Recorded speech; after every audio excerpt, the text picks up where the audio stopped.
Bertrand, c'est un peu plus calme depuis que le carré est parti. Rappelle-nous avec quel 11 de départ Didier Deschamps compte battre la Belgique ce soir.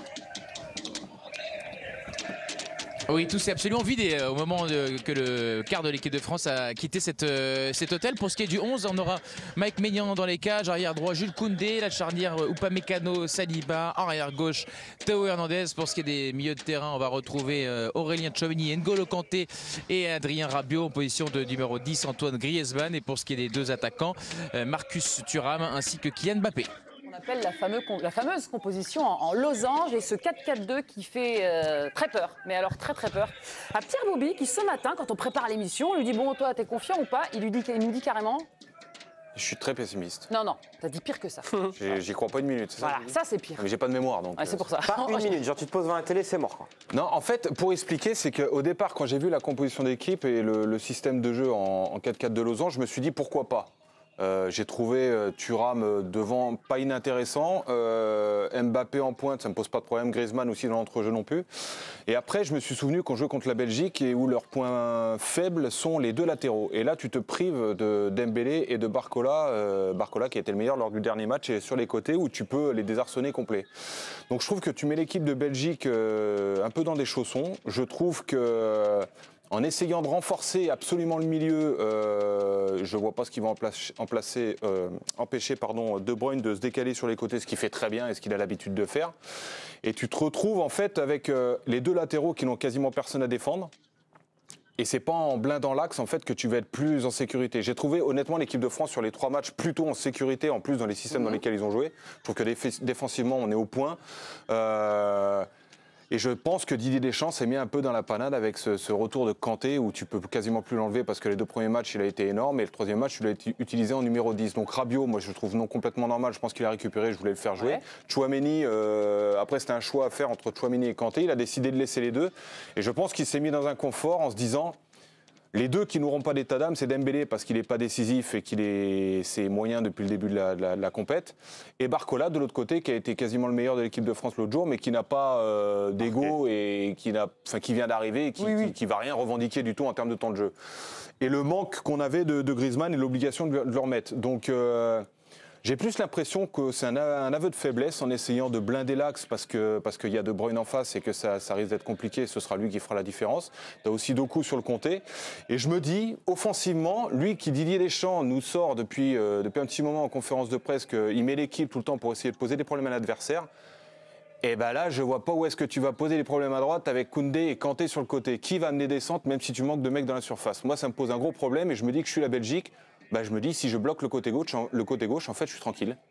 Donc voilà, je m'adapte et je vais essayer de faire en sorte d'emmener le jeu uniquement à droite pour que ce soit Koundé qui centre avec son pied droit magnifique. On a rarement vu un Pierre Bouby aussi pessimiste. Je me tourne vers le camp adverse. Je vous en supplie, donnez-lui des raisons d'espérer une victoire des Bleus quand même ce soir. On est favori face à la Belgique, même s'il y a cette compo. Moi, il y a plusieurs choses où j'ai du mal à accepter ce que vous dites sur cette équipe de France. Que Pierre Bouby dit, bien sûr. Oui, mais en règle générale, le pessimisme permanent, etc. Toi, tu trouves, Pierre, par exemple, que cette équipe est plus facile à jouer pour les Belges. Donc là, tu te dis, les Belges, ils voient cette composition-là ce soir, ils se disent... On se frise les moustaches. Non. C'est mauvais. Il y a le meilleur défenseur d'Angleterre. T'as un milieu défensif qui est monstrueux. T'as pas écouté. Ils seront pas en danger, l'équipe de France. Là, c'est solide, il n'y a aucun souci. Non, mais tu dis que tu mets les Belges dans des chaussons. Mais c'est-à-dire qu'en fait, t'es l'équipe de Belgique, t'as qu'un seul truc à faire, c'est faire en sorte que la relance se fasse du côté de Koundé. Voilà, c'est tout. Une fois que t'as fait ça, t'as fait ton boulot. C'est tout ce que je dis. Après, moi, franchement, j'ai du mal parce que en fait, Didier Deschamps, depuis qu'il a pris les fonctions en 2014, il n'a pas perdu un match par élimination directe en 90 minutes. Tu vois, il n'a pas perdu un match.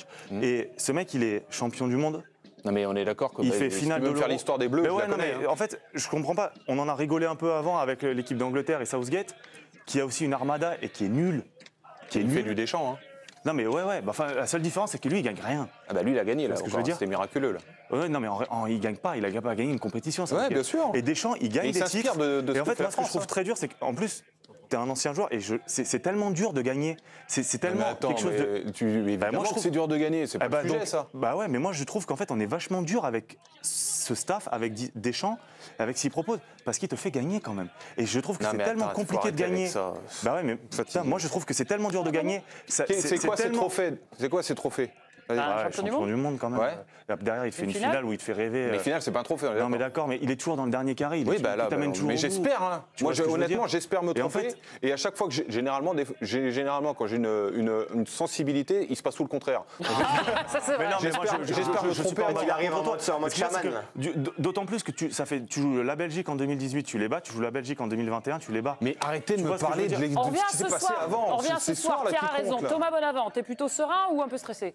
Alors je serais stressé de base, même si j'étais De nature. Voilà, je suis stressé de base devant les matchs de l'équipe de France et je pense que c'est normal. J'avais dit sur ce plateau avant le dénouement du groupe de la Belgique et j'en parlais avec Sébastien Tarago qui était en Allemagne, que la Belgique pouvait être un adversaire qui me faisait un peu peur. Je trouve qu'on a été un peu sévère avec la Belgique sur leur phase de poule. Alors leur dernier match, c'est une faillite mentale totale. Ils ont géré ce 0-0. J'ai envie de le mettre entre parenthèses. Sur les 2 premiers matchs, il y a quand même une énorme maladresse offensive, un peu à l'image de l'équipe de France, mais ils ont quand même procuré beaucoup plus de choses et des circuits offensifs beaucoup plus intéressants et travaillés que les Bleus. Est-ce que ce paramètre-là peut inquiéter la défense de l'équipe de France? Je ne sais pas. Je le trouve quand même solide défensivement. Et je pense que le duel va se faire là maintenant, offensivement. Maintenant, ça va être à nous de faire des différences. Et je ne sais pas si Bertrand a des infos et pense comme moi, c'est que je pense qu'on va encore se taper une équipe de France qui va, avec ballon et sans ballon, changer de système. Et moi, ça me pose un problème dans les transitions que tu vas avoir à gérer face à cette équipe belge qui a Doku, qui a Lukaku qui peut faire mal en étant un peu plus loin sur le terrain, et surtout avec Kevin De Bruyne capable en mode quarterback d'envoyer les ballons où il veut, et un Luke Bakio que je trouve un peu virevoltant sur le côté. Donc il y a trop, en fait, sur tous les coins du terrain, il va y avoir des duels techniques, tactiques et physiques à remporter, et j'arrive pas à savoir qui, avant le coup d'envoi, a l'avantage. Attends, je fais le clapping avec les Bleus. Mais par exemple, quand tu. Attends.